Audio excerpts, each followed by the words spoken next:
When you think of superheroes from comic books, you would think of, say, Spider-Man, Iron Man, Superman, The Flash, the Hulk, and so much more. But of course, we're talking about one of the most famous and popular superhero comic book characters of all time, Batman. Batman has come a long way, starting with the comic books, and even say he got started in live action with the TV shows, and then would come the movies. And that's what this top 5 video is all about. For this top 5 list, and to wrap up September, I thought of doing a top 5 list of my favorite Batman films of all time. And yeah, Batman has, there have been times where some of Batman's films have not been so good, and yeah, that's understandable, but most of the time, they would turn out pretty good. So anyways, with all that being said, this is my top 5 favorite Batman films, and I would like to point out that I won't be talking a lot about them since I've already reviewed these films, so I'll try and keep it short. So anyways, again, with that being said, this is my top 5 favorite Batman films. The Batman movie from 1966. Okay, I'll be completely honest. When my dad was introducing me to Batman, Adam West being one of the first Batmans that I had seen, and with the Batman movie, that I watched. And this was at the time when only the Batman movie, the only piece of Adam West Batman material that was released, and, the TV show had yet to come out on DVD and Blu-ray, but of course, as we all know, it finally did. So, the Batman movie, I gotta say, it does have a charm to it, and of course, 20th Century Fox made the Batman movie around the same time when the TV show was happening, when Season 1 was happening, and that was to basically to let everybody know, the whole world know, that there's a show of Batman, basically. But yeah, the Batman movie, okay, we all know that the 60s Batman is campy and corny, and it's away from, like, say, the whole thing of Batman being serious and dark, But still, there's just something about the 60s Batman show and the movie that holds a charm to it, and the 60s Batman is the reason that we now have, say, Michael Keaton's Batman, the Joel Schumacher Batman films, the Dark Knight films, Christian Bale, Christopher Nolan, and so much more. You gotta give props and thanks to the Adam West Batman show. And with the Batman movie, because this is the first time, you have a buttload of villains together and taking on Batman. That being, of course, the Penguin, Riddler, the Joker, and Catwoman. Not to mention, of course, there is at times where, Catwoman would trick Bruce Wayne into falling in love with her, pretending to be Miss Kicka. Yeah, because there's that. And even say the Batman movie had a pretty good budget, they were able to do, say, the Batboat, the Batcopter, a submarine, all that kind of stuff. So, yeah, that was good for them.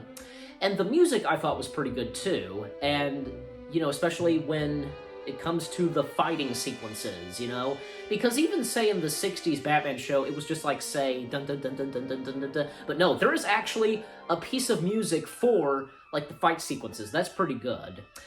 And overall, I will say, the 60s Batman show, the movie, I should say, I thought it was really good. I had a great time watching it when I was little, and you know what? I still kind of enjoy it, even though, I'm a little bit older, and I can understand that it's campy and corny and funny, but as I said, it holds a charm. So, yep, that's my number 5 favorite Batman film, the 60s Batman movie. Batman from 1989. Okay, definitely, this is where we definitely got a Batman movie that was amazing and serious, just like, say, in the comics. And at that time, people were just really not so sure, and they thought it was a terrible idea when Michael Keaton was cast as Batman. But boy, did Michael and Tim Burton prove them wrong, and it really shows that Michael Keaton can play a great Batman, and Michael Keaton's Batman being the fan favorite, definitely. The 1989 Batman film is still fantastic to this day, and because of Tim Burton's, direction, Danny Elfman's music, its cast of characters, Michael Keaton as Batman / Bruce Wayne, and Jack Nicholson as the Joker, the Clown Prince of Crime himself. And yeah, just a lot of good stuff to it, like, the Batmobile in this was fantastic, and the fact that there's a lot of original songs by Prince, and doesn't this kind of feel a bit outdated, I guess? I mean, because, with Prince and everything else going on, I don't know and I don't care. And the fact that the twist in this film is that Joker, as he originally went by Jack Napier, he was the one that killed Bruce Wayne's parents. That's a nice little twist and change right there. And the fact that it takes Bruce a while to realize who he is, and when he takes on the Joker and telling him that, you killed my parents, and the fact that, Batman created Joker, but Joker created Batman first. Yeah, and as Batman says, I made you. You made me first. Yeah, well said there. And even say this is the first time we see the Joker dead. Like, this is like the only Batman film where we see him get killed off. So, yeah. But yeah, the 1989 Batman film is still a great Batman film, right there being one of the best Batman films, and for it being my number 4 favorite Batman film.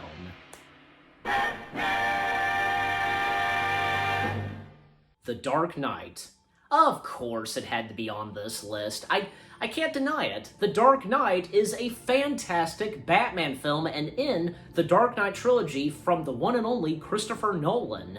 The Dark Knight is definitely a Batman movie masterpiece, I should say. With the first Batman film in the trilogy, Batman Begins, it was good, but it wasn't really the, success, like it was that great or anything. It wasn't, didn't really reach that length, you get my point. But when The Dark Knight happened, oh boy, let me tell you, because it was a phenomenon. The acting was great.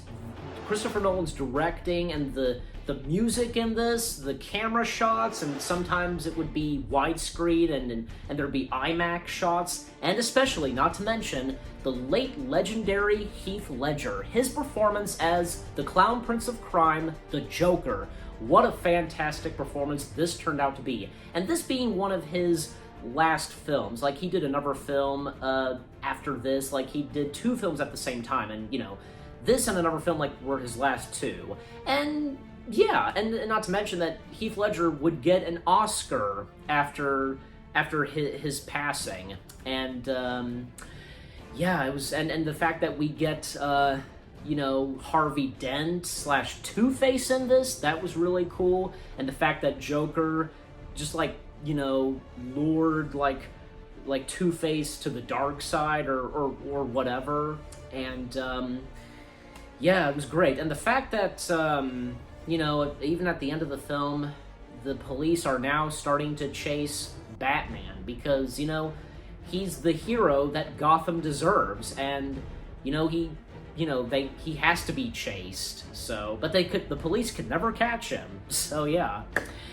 Oh, man, and not to mention, because, as we all know, Rachel, once again, being in this, although she was recasted, and you know what, that was okay, the new actress who plays Rachel, she did a pretty good job, but the fact that, Rachel was now in love with Harvey Dent, but unfortunately, because of Joker's doing, she got killed, and that's what, caused Harvey Dent to just go ballistic, and even say when his face got burned, he became who he now was, Two-Face, Harvey Dent was no more, the man who he used to be.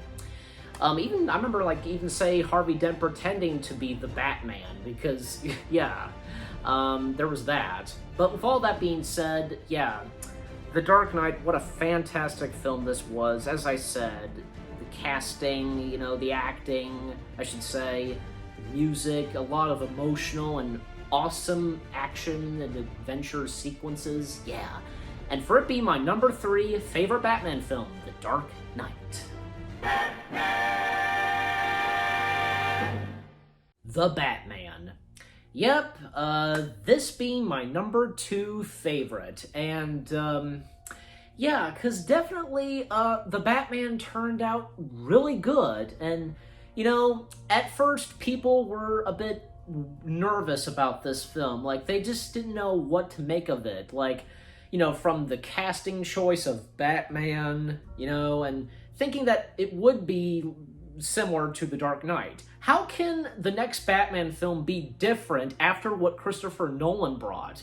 But Matt Reeves managed to find a way and make it, you know, fresh and new. And, you know, I've said this before, and even Matt Reeves has said this before, everybody has their own version of Batman, and it shows. Tim Burton, you know, Joel Schumacher, of course, Christopher Nolan, the people that did the Batman animated series, hey, and even say the Adam West's Batman, and Matt Reeves, and so much more. Everybody has their own version of Batman, to their personalities, you know, the look and the way the characters are, you name it. So with Matt Reeves' The Batman, it actually brought something really good, like, it stayed true to the Detective Comics, Batman being, you know, not just a superhero and being, you know, the Dark Knight and so on, he was also being a detective, solving, like, clues and cases, and that was amazing. Not to mention that, well, there was a little bit of inspiration to, like, Matt Reeves cited a couple of Batman comic books as inspiration for this movie, like a Batman comic, like, Halloween themed, you know? And, yeah, especially since this movie does take place, you know, around October 31st, Halloween, so, yeah. And I will say, the casting was great. Robert Pattinson as Batman, he was a really good Batman, and not to mention that we get a lot more screen time of Batman than Bruce Wayne. And yeah, that's pretty good. Also, the Riddler, oh my gosh, Paul Dano was so fantastic as the Riddler. He, you know, this Riddler was far beyond different than the Riddlers that we knew. The Penguin, Colin Farrell, he was great as the Penguin. He pulled off a really good likeness to the Penguin. Catwoman, fantastic. And the fact that we all should know that Catwoman is an anti-hero. Alfred, you know, Andy Serkis, Andy Serkis is good in anything, whether if it's motion capture or if he's just himself acting. Falcone, I'm telling you, this Falcone was very different. Even like, say, the Falcone in the Dark Knight trilogy. What John Turturro brought to this Falcone was great, and the fact that he just about resembles Falcone in the comics. Also, you know, the Joker making a small appearance in this, he was good. You know, not to mention that, well, there was a deleted scene of Joker, but, you know, he still wound up in the film, so that was okay. And the action was great in this movie, the Batmobile chase, the Batmobile in this was fantastic as well, and, you know, just a lot of intense stuff, you know, and drama and all this, just everything just happening in this, not to mention the climax, you know, where Gotham is being flooded. I could go on, but with that being said, that's my number 2 favorite Batman film, The Batman. Batman Returns. Yup, that's right. This is my all-time favorite Batman film, Tim Burton's Batman Returns. You know, there was one time when Tim Burton said that this was not a sequel to the first Batman film. Although it does mention, say, Vicky Vale, you know, a little bit of what happened in the first film. Well, and at first, originally, this was going to be a literal follow-up to the first one, but of course it became its own thing. I mean, technically, it's not really a sequel to what happened in the first film, okay? But it does take place, of course, in the same world, you know. This time, for Batman Returns, we of course got the Penguin and Catwoman, played by Danny DeVito and Michelle Pfeiffer. Oh my gosh, they are fantastic as those two characters. Danny DeVito, for one thing, had the perfect body and look to the Penguin.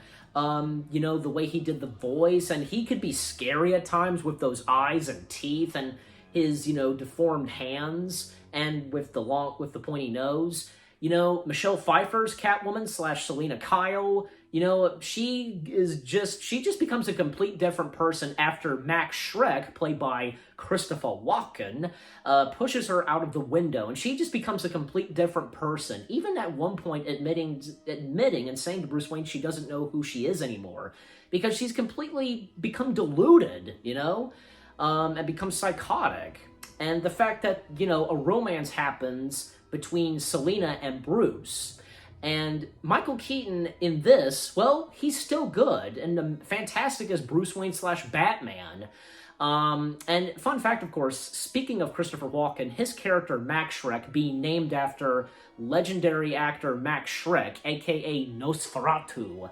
Yep, that's right. And a lot of good action going on in this, and one of my favorites is when the Penguin hijacks and is controlling the Batmobile, and that's a pretty good scene. And even during that, Batman records audio of what Penguin says, and it gets leaked out to the public, you know, of what Penguin said, you know, like a hawk from hell, and, you know, this, you know, I'll take care of the, you know, stinking Gotham, that kind of stuff. And man, the way that the movie ends, it ends on a sad note, you know?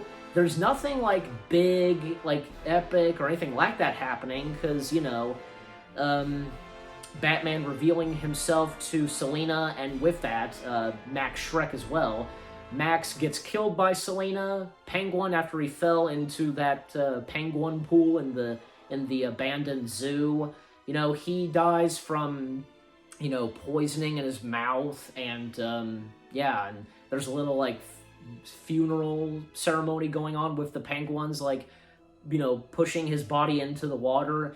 And then, you know, Bruce Wayne, he's in the car, Alfred driving, and, you know, one last goodbye from Selena. Like, Catwoman, aka Selena, gives Bruce one of her cats, and because of this movie takes place during Christmas, and Alfred and Bruce get the last lines, and yeah, like, Bruce saying goodwill toward men and women, and drives off, and the bat signal lighting up, and Catwoman looking at the bat signal. Man, what a way to end that film for sure. I will say, Batman Returns, you know, there are those that don't like this film, but there are those that do like this film, like me, and this being my #1 all-time favorite Batman film. I love the chemistry, I love the action, the music, once again by Danny Elfman, and Tim Burton's direction. It was fantastic. And to think that when this movie came out, like, parents were upset, and not to mention McDonald's was upset, because of what was going on in the movie, like, gruesome stuff or anything. But I'm like, you know, how did movies like, say, Aliens and Terminator got away with, like, its toy line, and how were those films okay, and this got in trouble? That's my question. I'm sure that's everybody's question. But with all that being said, Batman Returns is without a doubt my all-time favorite Batman film, and taking the #1 spot. Goodwill toward men and women.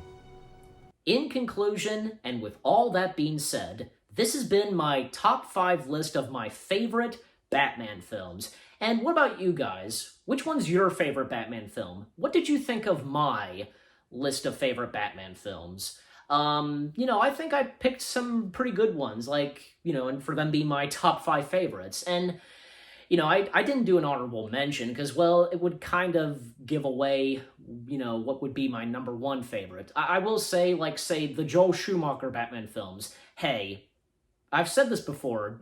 I think it's obvious. Joel Schumacher, he tried his best. He wanted to bring something to the Batman films, but after what happened with Batman Returns, Warner Brothers just turned him down for what he wanted to go for. Because Joel Schumacher, he can direct darkness. Like, he has directed dark films, you know?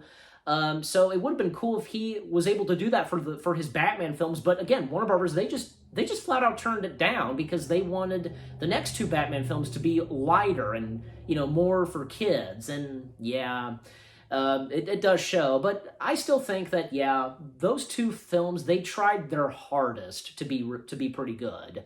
And like, say, the two other Dark Knight films, Batman Begins and Dark Knight Rises, yeah, pretty good too. And that's about it, really. Well, what about, say, the Batman animated movies? They're good too, especially, from, say, the Batman Mask of the Phantasm and Mr. Freeze Subsuit Zero. Good films too, and, I've seen The Killing Joke, the Lego Batman movie. They're really good too.